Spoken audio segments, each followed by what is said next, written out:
Hi, I'm Sean D'Souza, and we're going to look at this room. This is not my studio. As you've seen, that's a lot messier because that's just a table. But the reason why I brought you here is to have a look at not all these fancy books, which we will get to eventually, but this stuff. So what you're really looking at is all the moleskines that I have here, which are probably more precious to me than anything else. And I started out with this one, or rather something like this. I went on a little trip and I started doing something as simple as that. I started doing a theme, what I thought was a good theme, which was coffee cartoons. And you can see there's not much in terms of washes or even color for the most part. But from that, so if we look through that book, we'll find that there are some really bad washes. You can see lots of cauliflowers here.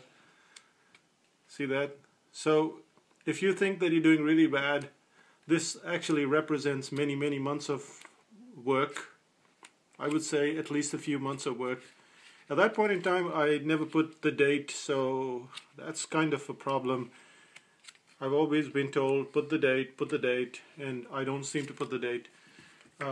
Somewhere down the line, I started then improving it, but even so, you can see this is now 2010, and that's just a few years ago, and you can see that still the work is just sort of okay. It's not excellent, and I'll tell you why as well as we go through stuff. But what's important is not the quality of the work, and one day maybe you'll get a chance to see these books in a book. It's not the quality of the work or what's been done, but first of all, the real thing is that it gives me a timeline, so I can look at that book and say Feb the 5th, 2011, which is what it was, and there was a duck in Auckland City. That's me and my niece Marcia in the games that we used to play. So that's a really good thing to have to begin with.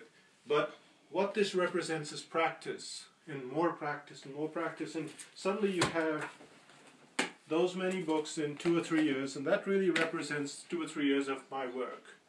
Now, considering that I've been drawing for, I don't know, 20, 25 years, and I'm practicing so much, think of how much practice you're putting in to get the same effort or to get to where you want to be. So you really have to enjoy yourself, and to get control over something you have to put in the practice. The second part of this room, which is even more interesting, is the number of books. Now, we moved from India, so I got rid of most of the books, but when you look at it, there are books like this. So I look at other cartoonists' work, and as you look through these books, you can see just how the work is done, and what ideas they had and what they were thinking. And look at the sketches. So many of you are just drawing without sketching, and look at the work that they put in the sketches. They just scribble really fast, and you say, well, I'm not that good, and the only way you get good is to continuously sketch and sketch and sketch. So the books are part of my learning. There are some videos here, but essentially that's 3 components. And the first component is to have the physical books. I have them on my iPad as well, but to have the physical books or the iPad version, I like both. Even though I like digital a lot, I still like to have some of the, at least with this physical books. The second thing is the practice. Just keeping on with the practice. And the third thing is, well, I seem to have forgotten now. What was the third thing? The videos, yes. So also watching the videos and learning all the time, that makes a big difference. So if you think there's some magic to drawing, if you think there's some magic to painting, this is the magic. The magic is to have the reference, to copy to have the video, to see how other people are doing stuff, and eventually to have a library that you can work with. And even if you don't have a library, I didn't have all of these books to begin with, but even one book can keep you busy for a very long time. So get started, and I want to see in 2 or 3 years a stack like this. That's when I know that you're serious about having fun. That's me, Sean D'Souza, saying bye for now. Bye-bye.